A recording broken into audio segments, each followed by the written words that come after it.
जैसे कि बच्चे बाहर एक दूसरे की बात सुन लेते हैं कि जैसे कि वो अपने सुख के लिए कर रहा है। मुझे बच्चे घर पर आकर के नहीं, बाहर बहुत सीधे बनते हैं परंतु घर बहुत दंगा आदि करते हैं। जैसे कि देखने में भी आता है कि कोई बाहर बच्चों को दोस्त भी बन जाते हैं और देखते हैं कि वो कहते हैं कि वो दूसरे दोस्त उसको एक दूसरे को साधन देते हैं, सुख साधन देते हैं।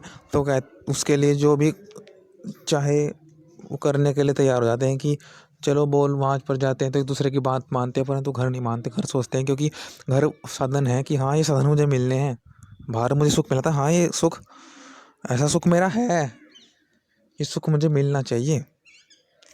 तो सुख तो मिलता है परंतु सुख के लिए आपको परिश्रम अलग अलग भाव में देते। जैसे कि बाहर बच्चे अलग अलग बातें मानते हैं, अलग अलग अनुभव दोस्तों से मिल कर के उनके क्रियाकलापों से चलते हैं, परंतु घर एक ही कह रहे कि हाँ ऐसा सुख अपना वो भाव है जो उनका कि सुख कि मुझे भी सुख मिला है, जो बाहर भी कह सके कि हाँ मुझे भी सुख मिला है, मैं अपने दोस्तों का भी सुख मानूंगा। वो भाव बरकरार रखने के लिए वो घर में जिद करते हैं कि हाँ मुझे इस सुख का पता है। तो परंतु सुख के लिए उनको भी खुद परिश्रम करना पड़ेगा। घरों में बिल्कुल परिश्रम छोड़ देते हैं, चाहे कोई माँ बाप हो इत्यादि हो, उनको कुछ हम बच्चे भी अपनी तरफ से एक रूप में जो उनका मार्ग है बच्चों को उसमें आगे बढ़े।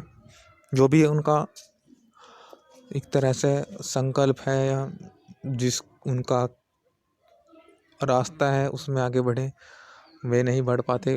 इसी कारण वो बाहर तो अलग बर्ताव करते हैं और घर में अलग बर्ताव करते हैं। तो यही कारण है। कहते हैं कि सुख बरकरार रहे हमारा, उसके डर के वजह से है हम ऐसे ऐसे क्रोध इत्यादि करने लगते हैं। देखो सुख तो हमारा एक बार हम जहाँ पर पहुँच गए वहाँ से नीचे तो आत्मा जा नहीं सकती। तो सुख तो हमारा बरकरार रहेगा ही।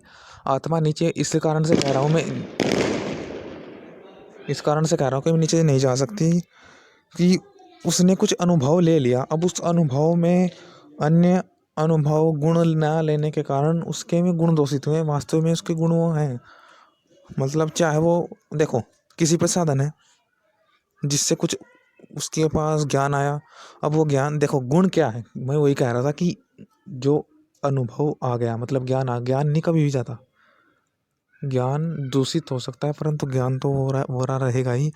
तो जैसे कि किसी में ज्ञान है किसी सुख साधनों से कि इनका ऐसा होता है, तो फिर वो कम नहीं संबंधी इत्यादि नहीं होने पर वो फिर अन्य मार्ग खोजेगा, अन्य रास्ता जो करना भी चाहिए। अलग अलग परिस्थिति से अनुभव करके सुख ऐसा ही ग्रहण करना चाहिए, अच्छे अच्छे वाला सुख।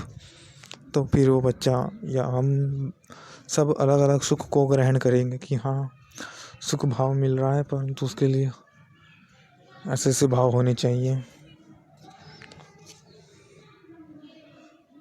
कि मेरी जो मुझ में अनुभव आया जी, मुझ में कुछ चेतना आई बच्चे में या हम में जो चेतना आई, सुख की चेतना आई, अच्छे की चेतना आई, तो अच्छे चेतना को हम किसी अन्य कार्य को करके भी तो एक कार्य छूट गया परंतु भलाई का अन्य कार्य भी हो सकते हैं जिससे कि वो चेतना बरकरार रहती है, बरकरार रहती भी है, रहेगी। और उससे आप बरकरार कर सकते हैं जो आपको आप वही चेतना आप किसी अन्य चीज़ों में से खो सकते हैं क्योंकि चेतना बरकरार है हर चीज़ में। अनेक निहित बहुत प्रकार की चेतनाएं हैं, तो आप चेतना वो अपने वाली उसको खींच ले में ग्रहण कर ले में जिससे कि आप उस चेतना से बरकरार बरकरार रह रह के अन्य ज्ञान नई नई चेतनाएं आप फिर जागृत कर पाओगे। तो ये चेतना का भी हमने बात को कर लिया कि हाँ चेतना आप अपने मन मस्तिष्क में उजागर करें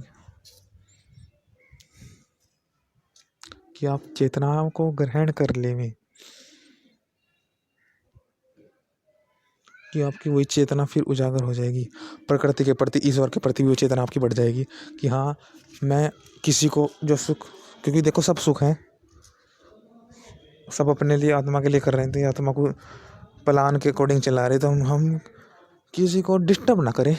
हम भी अपने प्लान के, हमारा प्लान ये है कि हम किसी को डिस्टर्ब ना करें। हम किसी को डिस्टर्ब नहीं करेंगे, तो हम अब आत्मा के प्लान में चल रहे हैं, अपनी आत्मा के प्लान में कि ये सुख है वो सुख है। हम सावधान हैं तो दूसरे भी सावधान हैं, तो हम सावधान हैं।